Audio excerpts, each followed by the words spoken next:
إن الحمد لله نحمده ونستعينه ونستغفره ونعوذ بالله من شرور أنفسنا وسيئات أعمالنا من يهديه الله فلا مضل له ومن يضلل فلا هادي له وأشهد أن لا إله إلا الله وحده لا شريك له وأشهد أن محمدا عبده ورسوله أما بعد.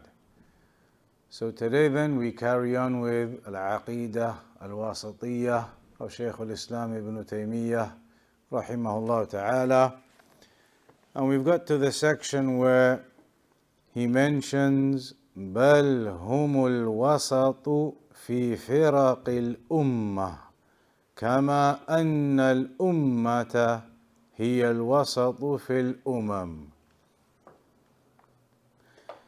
In this section, he talks about how Ahlul Sunnah wal Jama'ah, they are upon the middle path, neither in negligence on one side, nor upon extremism on the other side, but that Ahlul Sunnah wal Jama'ah, their pathway is the middle pathway. And just like that, this ummah, the whole ummah, is upon the middle pathway compared to the other compared to the Jews, compared to the Christians, the Muslims, Islam. This ummah is upon the middle path. So he said, بَلْ هُمُ الْوَسَطُ في فرق الأمة, that Ahlul Sunnah wal Jama'ah, they are in the middle, upon the middle path between all of the other misguided groups and sects of this ummah. And just like that, this whole ummah is upon the middle path in between all of the other Here now, Shaykh al-Uthaymeen rahimahullah ta'ala highlights how this ummah, the ummah of al-Islam of Muhammad sallallahu alayhi wasallam, is indeed upon that balanced path, upon that middle path. And he gives multiple examples here. So he says, الأمة هي الوسط بين الأمم، يعني الأمم السابقة، وذلك من عدة أوجه. That this ummah is upon the middle path between the other between the other nations and religions that came before, and that is the case from multiple angles. The first, في حق الله تعالى, in regards to the right of Allah subhanahu wa ta'ala, in regards to the right of Allah. كانت اليهود تصف الله بالنقائص فتلحقه بالمخلوق، وكانت النصارى تلحق المخلوق الناقص بالرب الكامل. أما هذه الأمة فلم تصف الرب بالنقائص ولم تلحق المخلوق به. The Jews, they describe or attribute to Allah subhanahu wa ta'ala deficiencies. The Jews attribute deficiencies to Allah subhanahu wa ta'ala, and so it is as though they are attaching Allah alongside the creation by attributing Him with deficiencies. And as for the Christians, they attached this creation that is deficient to Allah subhanahu wa ta'ala, who is upon perfection. But as for this ummah, then neither did we attribute any deficiencies to Allah, and neither did we attach creation alongside Allah. Creation alongside Allah, that they claim Isa alayhi salam is a part of Allah, is the son of Allah. That is a means of them attaching creation and equaling creation to Allah subhanahu wa ta'ala. And as for the Jews, it is well known about their attribution of deficiencies to Allah, and we mentioned some of those in last week's lecture. So Ahlul Sunnah did neither of that. Neither do we attribute any deficiencies to Allah, and neither do we attach any of the creation and equal them to Allah. That is in terms of the right of Allah. Secondly, in terms of the right of the prophets. In terms of the right of the prophets, كذبت اليهود عيسى ابن مريم وكفرت به. The Jews, they belied Isa alayhi salam and they disbelieved in him. وغلت النصارى فيه. And as for the Christians, they exaggerated in the right of Isa alayhi salam, حتى جعلته إلها, until they declared Isa to be a God. So you see the two extremes there. The Jews denied Isa alayhi salam and they disbelieved in him. The Christians exaggerated in the right of Isa alayhi salam and declared him to be God himself. Whereas this ummah, أما هذه الأمة فآمنت به بدون غلو وقالت هو عبد الله ورسوله. But as for this ummah, we believe in Isa alayhi salam without any exaggeration. So we are not like the Jews who rejected Isa alayhi salam and did not accept him and believe in him. And neither are we like the Christians who exaggerated in terms of the right of Isa alayhi salam and declared him to be a God himself. Rather, we, the ummah of al-Islam, we accept and we believe in Isa alayhi salam as one of the greatest messengers of Allah, but we do not exaggerate and fall into excessiveness in claiming that he has a rububiyyah within him. Thirdly, the balance of this ummah can be seen in the aspect of al-ibadat, in terms of worship. النصارى يدينون لله عز وجل بعدم الطهارة، بمعنى أنهم لا يتطهرون من الخبث. يبول الواحد منهم ويصيب البول ثيابه ويقوم ويصلي في الكنيسة.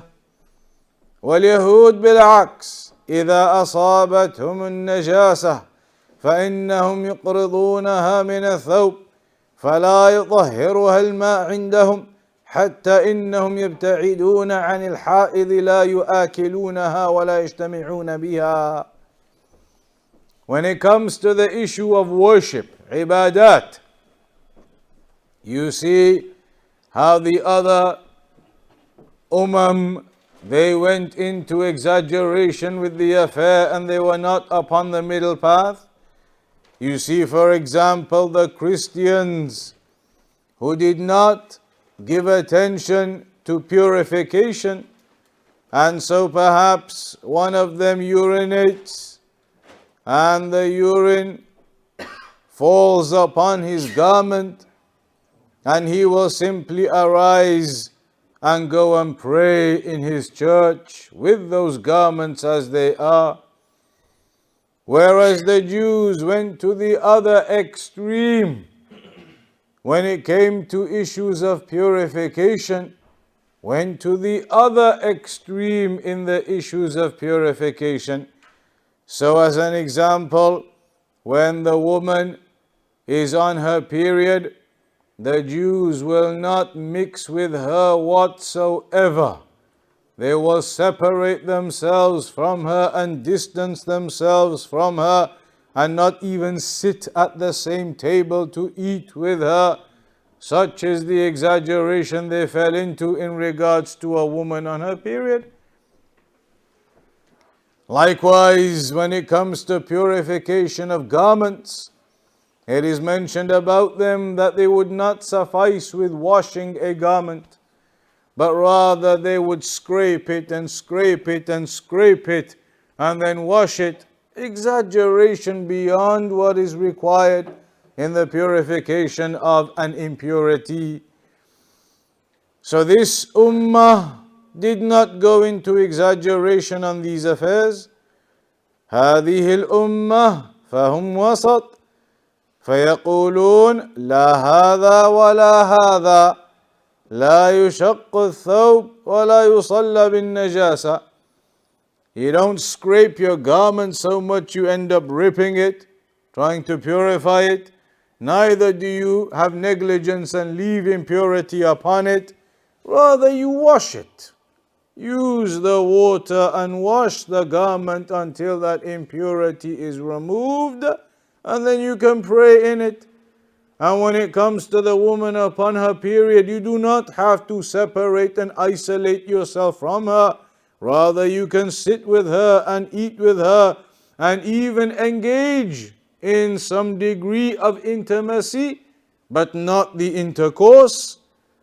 So this ummah, once again upon the middle path. Intercourse is not permissible, but the other interactions are. Whereas the Jews exaggerated and isolated her upon her period, will not even sit at the same table and eat with her. So again, you see, when it comes to ibadat, when it comes to actions of worship, how you have the other nations falling into either negligence, extremism in negligence, or extremism in exaggeration. Fourthly, في باب المحرمات من المآكل والمشارب. When it comes to the issue of what is permissible and not permissible to consume, from the affairs that are impermissible to consume, from the food and the drink,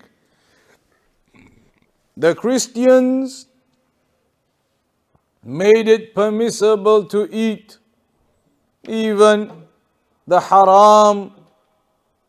They made it permissible to eat even the haram, and that which is unpleasant. They made it permissible to eat everything. And as for the Jews, حرم عليهم كل ذي ظفر. It is mentioned in the Quran regarding the Jews, and unto those who are Jews we forbade every animal with undivided hoof, and we forbade them the fat of the ox and the sheep, except what adheres to their backs or their entrails, or is mixed up with the bone. Thus we recompense them for their rebellion, and verily we are truthful. As it mentions in Surah Al-An'am, وعلى الذين هادوا حرمنا كل ذي ظفر ومن البقر والغنم حرمنا عليهم شحومهما إلا ما حملت ظهورهما أو الحوايا أو ما اختلط بعظم ذلك جزيناهم ببغيهم وإنا لصادقون. So many affairs were made impermissible for them upon their transgression and their rebellion. But this ummah, once again upon the middle path, the rulings that have been decreed for us, أحلت لهم الطيبات وحرمت عليهم الخبائث. The good and the pure has been made halal for us, and the evil and that which has badness in it, that which is not pure, then that has been made haram for us. Upon that balanced and middle path, not upon the level of the rulings that came upon the Jews for their rebellion. And as for the Christians, they made it permissible to eat as they wish, whatever it may be, even if it be from the disgusting affairs. Fifthly or sixthly, wherever we reach now, fil qasas, in the laws of retribution. Once again, you see how this ummah is upon the balanced path, upon the middle path, whereas the other nations, they had rulings of excess beyond that. فالقصاص فرض على اليهود والتسامح عن القصاص فرض على النصارى. With the Jews, it is an obligation to carry out the retributional killing, the capital punishment, that type of thing, where one is killed in exchange for the murder that he committed, an obligation upon them. Whereas the Christians, it was an obligation upon them to forgive and not carry out the retributional killing. As for this ummah, then it is balanced again. You have the option of the retributional killing. You have the option of taking the blood money. You have the option of just forgiving outright, not even any blood money.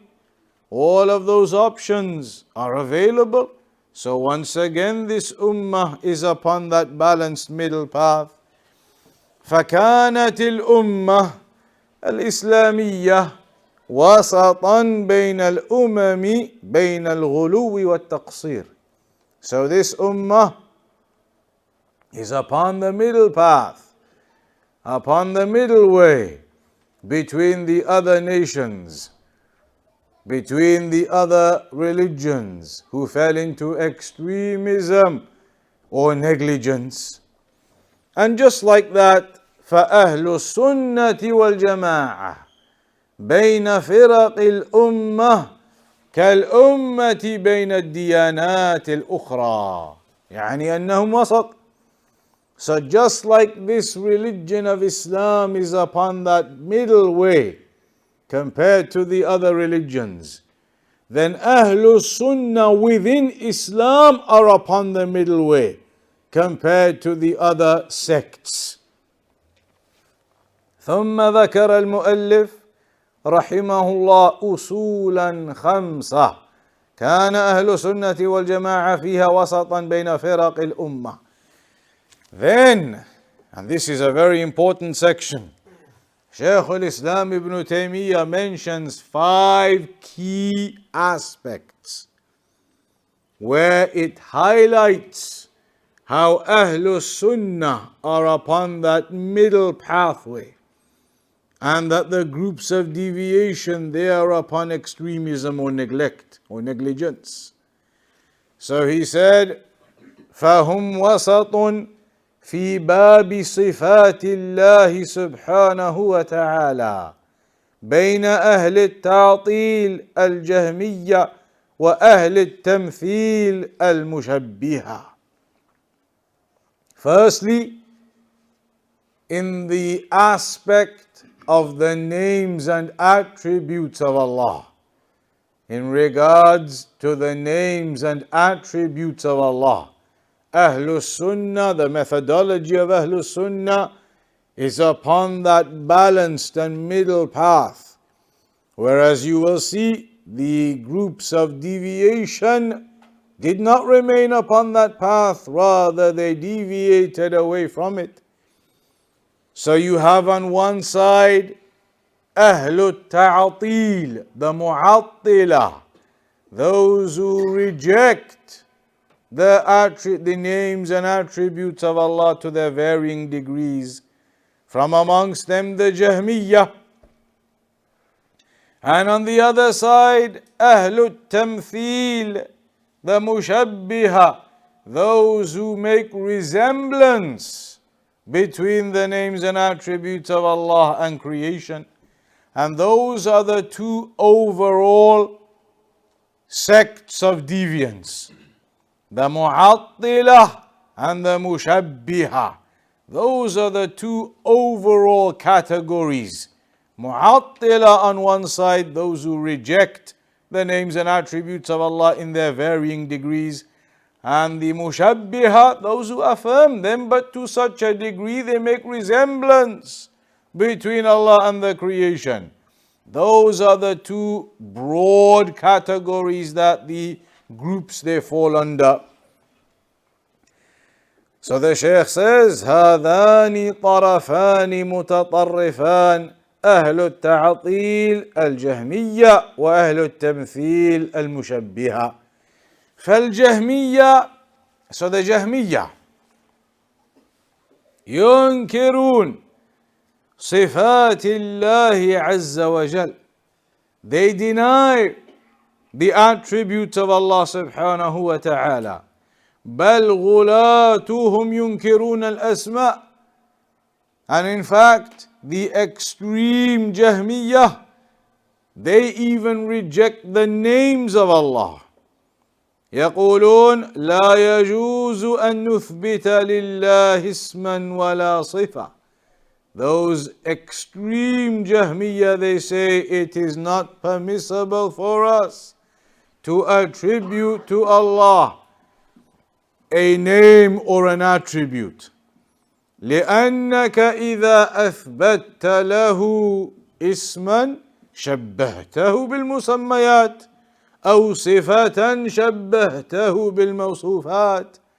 They said, because if you affirm a name to Allah, then by your very act of that affirmation, you are going to be comparing Him to creation. And if you affirm an attribute to Him, then by that very act of yours of affirmation of an attribute, you are going to be comparing Him to creation who have that same attribute. إذن لا نثبت اسما ولا صفة. They said, therefore, to avoid making resemblance of Allah to creation, we will simply not affirm any name or attribute.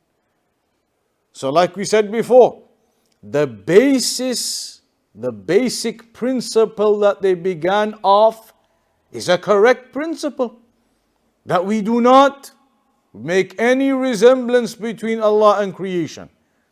But then that basis, whereas Ahlul Sunnah remained upon it, upon the middle path, they did not remain upon it. They took it further and further and further away until that principle, they took it away from the middle path out to an extreme. So they began saying, we cannot compare Allah to creation. Correct. We cannot compare Allah to creation. Cannot, until they started saying, the only way we cannot then is by simply denying the names and attributes of Allah. Their exaggeration upon that principle took them away from the middle path.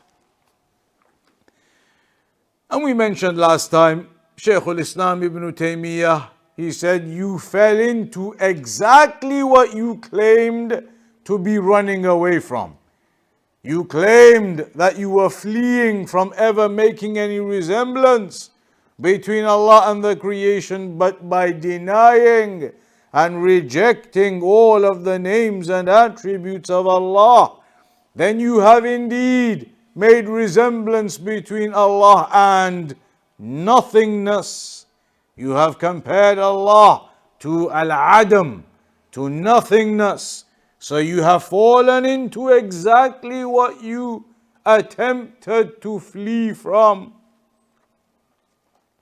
وَمَا أَضَافَ اللَّهُ إِلَى نَفْسِهِ مِنَ الْأَسْمَاءِ فَهُوَ مِنْ بَابِ الْمَجَازِ وَلَيْسَ مِنْ بَابِ التَّسَمِّي بِهَذِهِ الْأَسْمَاءِ.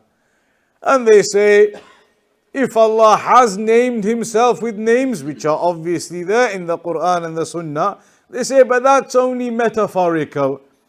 That is only something which is not reality.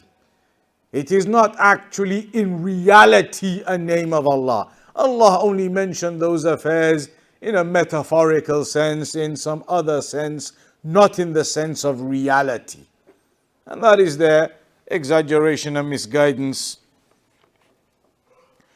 More of the groups who fall under this banner of the Mu'attilah, one of them is Al-Mu'tazilah.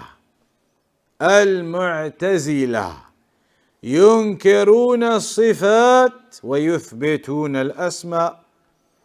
They reject the attributes, but they affirm the names. So you remember the ones who say Allah is Al-Hayy but without Hayat. Allah is Al-Alim but without Ilm. Allah is the knowledgeable but without knowledge. And Allah is the ever-living but without life. And various examples like that, where they affirm the name but do not affirm the attribute. The Ash'ariyyah يثبتون الأسماء والسبعا من الصفات. They affirm the names and only 7 of the attributes. They affirm the names but only 7 of the attributes. وَكُلُّ هَؤُلَاءِ يَشْمَلُهُمْ اسْمُ التَّعْطِيلِ. The Jahmiyyah, the Mu'tazila, the Ash'ariyyah, they are all under the banner of Mu'attilah. Those who reject and deny the names and attributes of Allah at their varying degrees. لكن بعضهم معطل تعطيلا كاملا. So varying degrees, some of them are upon absolute rejection of everything, like the extreme Jahmiyyah. وبعضهم تعطيلا نسبيا. And some of them, their rejection is relative, proportionate. مثل المعتزلة, like the Mu'tazila, who affirm some of it and reject some of it. They affirm the names and they reject the attributes. And the Ash'ari, who affirm the names and affirm the attributes, but only 7 of them and reject the remainder. So they have their different degrees of ta'til. But they are all under the banner of that side, the Mu'attilah. Those who fell into rejection of attributes, and that's where their deviance was. The other banner on the other side is the Mushabbihah. They are the ones يُثْبِتُونَ لِلَّهِ الصِّفَاتِ. They affirm the attributes of Allah. وَيَقُولُونَ يَجِبُ أَن نُثْبِتَ لِلَّهِ الصِّفَاتِ. They say it is a must, obligation, we have to affirm the attributes of Allah. لِأَنَّهُ أَثْبَتَهَا لِنَفْسِهِ. Because Allah has affirmed them for Himself.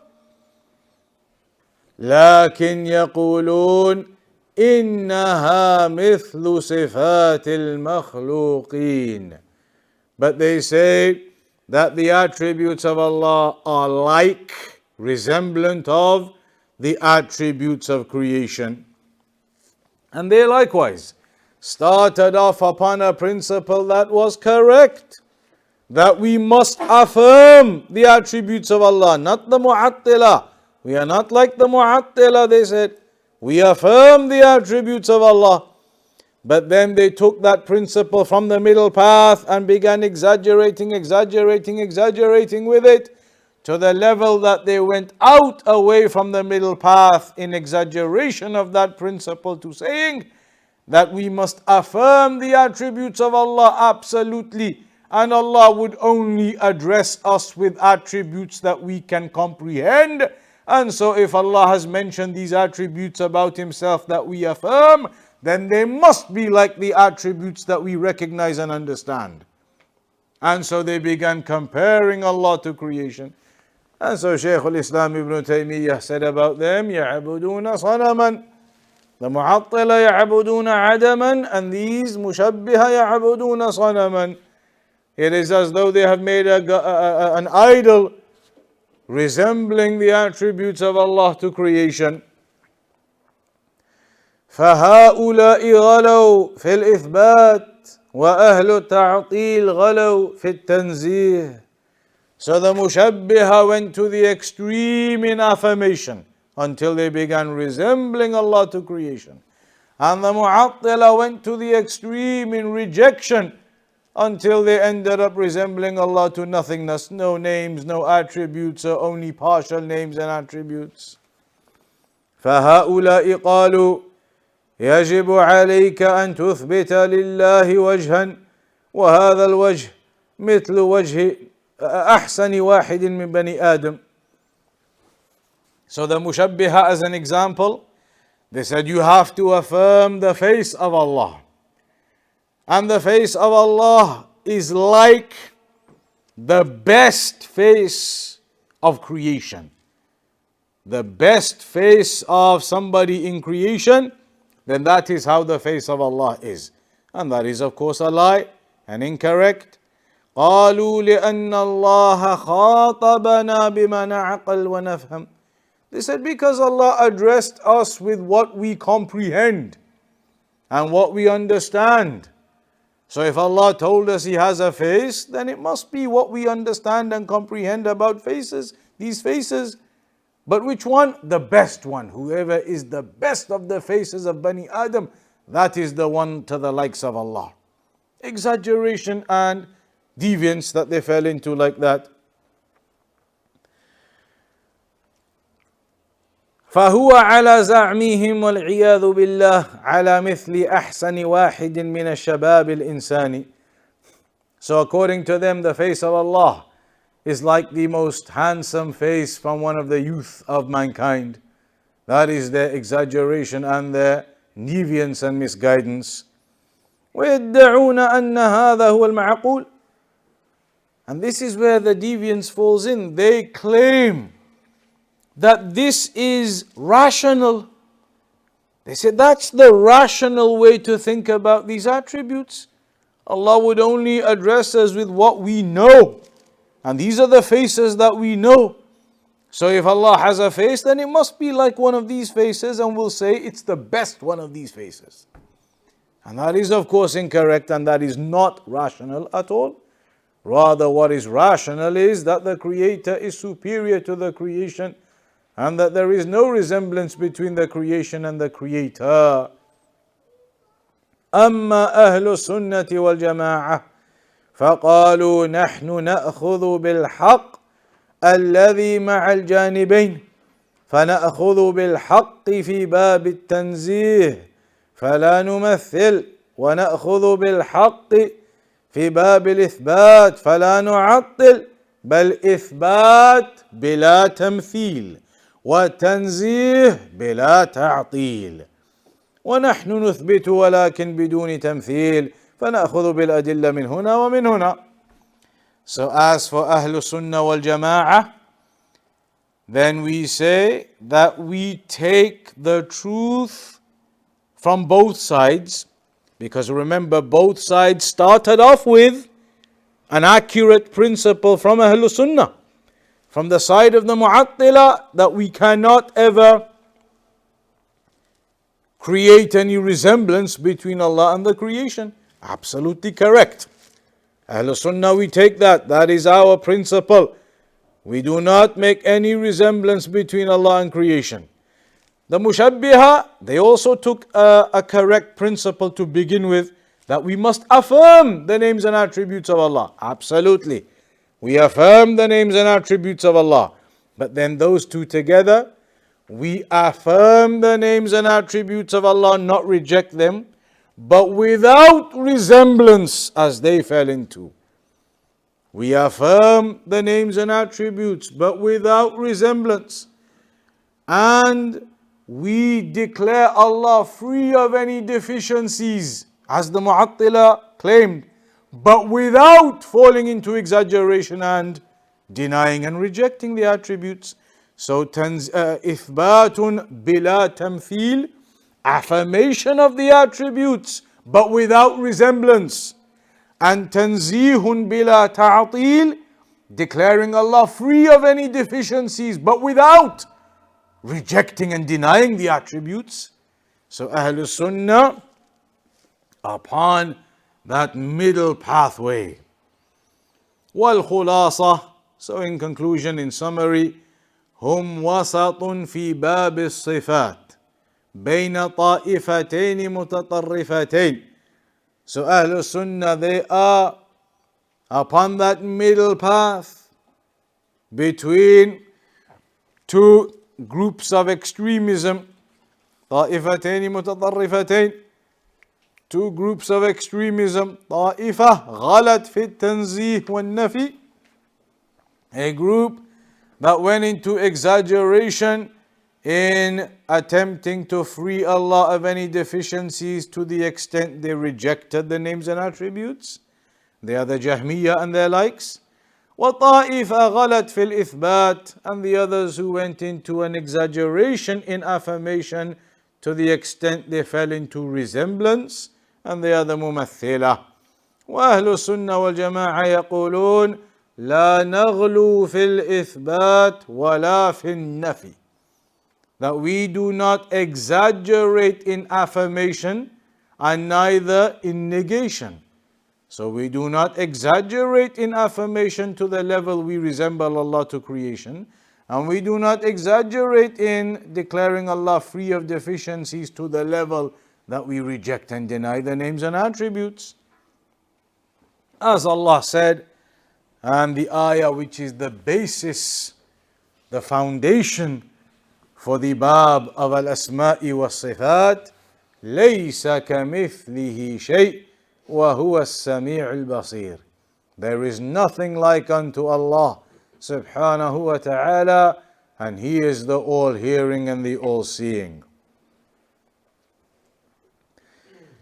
Then the second aspect. So that was the first aspect, the aspect of the names and attributes, and how Ahlul Sunnah wal Jama'ah, they are upon the middle path when it comes to the names and attributes of Allah. The second is af'alullah, the actions of Allah subhanahu wa ta'ala. Shaykh al-Islam says, وَهُمْ وَسَطٌ فِي بَابِ أَفْعَالِ اللَّهِ بَيْنَ الْجَبْرِيَّةِ وَالْقَدَرِيَّةِ. That Ahlul Sunnah, we are upon the middle path when it comes to the actions of Allah between the Jabriyyah and the Qadariyah. I will explain those in a moment. And this is in regards to when we talk about the actions of Allah, meaning the decree. This is talking about the chapter of the decree. How when it comes to the belief in the decree, Ahlul Sunnah are in the middle, and then you have groups exaggerating either side. ففي باب القدر انقسم الناس إلى ثلاثة أقسام. There are three overall broad groups when it comes to the decree. قسم آمنوا بقدر الله عز وجل وغلوا في إثباته حتى سلبوا الإنسان قدرته واختياره وقالوا إن الله فاعل كل شيء وليس للعبد اختيار ولا قدرة وإنما يفعل الفعل مجبرا عليه بل إن بعضهم ادعى أن فعل العبد هو فعل الله ولهذا دخل من بابهم أهل الاتحاد والحلول وهؤلاء هم الجبرية. One group of extremism when it comes to the decree are the Jabriyyah. They are the ones who believe in the decree of Allah. They accept and believe in the decree of Allah, but then they exaggerate in their belief in the decree of Allah. To the extent that they say, in fact, do we not say that Allah subhanahu wa ta'ala controls all of the affairs? Absolutely. That Allah decrees everything? Absolutely. They took that to an exaggerated level in saying that you and I have no free will or choice in anything. That Allah does everything, we have no ability or choice in anything that we do. We are compelled upon everything that we do. And some of them even claimed our actions are in fact just the actions of Allah, it's not us. And so this is the Jabriyah. They are basically the group who claimed that we are like a feather in the wind. Whichever way the wind blows, the feather goes that way. And they are the ones who said to the likes of, we are like a deceased body, a corpse. When the person washing you comes to wash you and moves your arm and moves your leg and washes you, what do you do as the corpse? Nothing. If the person washing you moves your arm, what happens? Your arm moves. If he puts it back down, what happens? Your arm goes back. They say that's how it is. We have no control over anything. We have no choice. We have no free will. We are under absolute compulsion under the decree of Allah. If that was the case, then why do the people of paradise go to paradise and why do the people of hellfire go to hellfire? Why are the people of paradise deserving of paradise then? And why are the people of hellfire deserving to be punished then? If they were compelled and absolutely forced upon their actions with no free will and no choice. That is incorrect, of course. We have a free will that Allah gave us. We have a choice in our actions. But of course, Allah knows what choices we're going to make already. But at the point of making them, Allah's given us the ability to make them. The second group, إِنَّ الْعَبْدَ مُسْتَقِلٌ بِفِعْلِهِ. The other side of exaggeration. When they said, we are independent in our actions. وَلَيْسَ لِلَّهِ فِيهِ مَشِيئَ وَلَا تَقْدِيرٌ. The extreme ones even said Allah has nothing to do with the decree in what we do. Allah doesn't decree what we do. We do what we do ourselves. فَقَالَ إِنَّ اللَّهَ لَا يَعْلَمُ. The most extreme ones even said Allah doesn't even know what we're going to do until we do it. The most extreme ones. And those ones, Shaykh al-Islam ibn Taymiyyah said they became extinct. That ideology disappeared. The most extreme, the ones who said Allah doesn't even know what's going to happen until we do it, that they no longer exist, he mentioned. But generally that the ones who claim we are independent in our actions of the decree of Allah, then that general belief persists. فقال إن الله لا يعلم فعل العبد إلا إذا فعله أما قبل فلا يعلم عنه شيئا وهؤلاء هم القدرية مجوس هذه الأمة. So they are the Magians of this ummah, the Qadariyah, who believe that we are independent and separate in our actions from the decree of Allah. فالأولون غلوا في إثبات أفعال الله وقدره وقالوا إن الله عز وجل يجبر الإنسان على فعله وليس للإنسان اختيار. So the first group went to an exaggerated position saying we are compelled upon what we do. والآخرون غلوا في إثبات قدرة العبد. And the others went to an extreme in saying, but Allah gave us option and free will, which is true. But then they exaggerated that to the level of saying, we are independent. We do our actions. وقالوا إن القدرة الإلهية والمشيئة الإلهية لا علاقة لها في فعل العبد فهو الفاعل المطلق الاختيار. So they said the will of Allah has nothing to do with our actions. We are separate. But the middle path between that is of course the path of Ahlul Sunnah wal Jama'ah, where we say of course Allah has decreed all of the affairs 50,000 years before creation. But at the same time Allah has given us will and ability. Those are the two key things. Al-Mashi'ah wal-Qudrah. Allah's given us free will and ability to be able to choose whether to do good or to do bad, whether to obey or to disobey.